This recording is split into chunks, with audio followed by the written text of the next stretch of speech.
Good morning, I'm Helen. I'm an RSPCA volunteer AMBO driver, which means that I go out during the day and sometimes during night to rescue animals that's in need.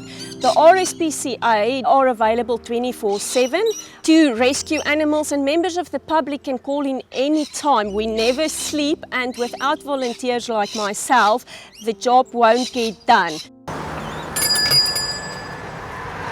Good morning. Yes. Oh, Here. alrighty. So I think that the right wing is actually injured. It's hanging dropped. Yes. But otherwise he's bright, and he did have water and stuff in there overnight. Okay, Yeah, there's a big good. tree on the corner. Yeah. Apparently he was in that tree. Yes. But he dropped down out of it, Okay. and then he couldn't get back up into Yep. it. So No, it's they better picked him that up and- we fix him, otherwise a cat might get him. Here, buddy.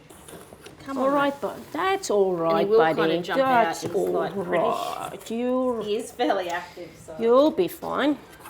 I'll go put him back and get him settled so that he's comfortable. All right, so we've just picked up a tawny frogmouth. Lots of people confuse them with owls, but they're not actually owls, and I thought this was a baby, but it's an adult, so unfortunately that means that he's injured, and obviously that causes problems flying and getting away from predators and also finding food. So I'm going to take him back to the animal hospital, the wildlife animal hospital at Waikol, where they will repair his wing hopefully and then set him free in the area where he was found. So our next stop will be Greenbank, where we will be picking up a lorikeet.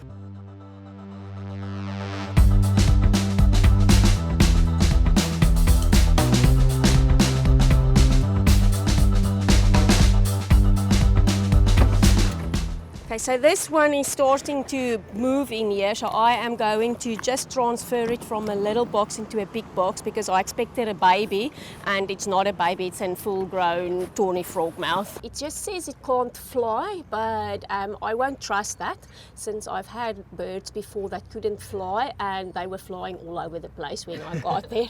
So I'll have a look now and see. A lot of the vets only deals with domestic animals. That's also why the RSPCA is such a crucial bit, because they have specialized vets that used to dealing with wildlife and they can actually repair them. The vets fortunately are kind enough to tell us that they didn't know what to do, and then we take over from there. Okay, so bye little birdie.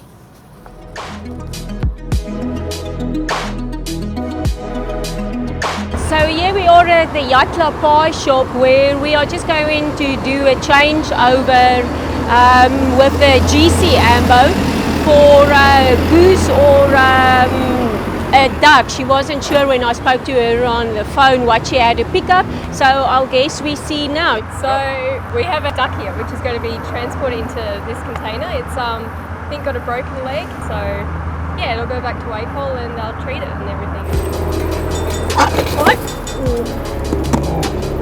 So yeah, he doesn't seem to be standing, so I'd say either one or two of its legs are broken.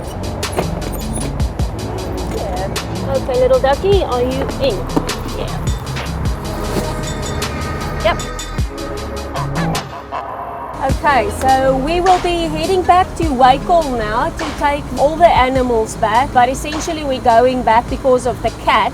The cat had a tick, which is quite serious. This one is still alert and it's on antibiotics, so it might make it, but it's important that the cat gets treatment ASAP. So we'll be going straight back and then attend to any other jobs.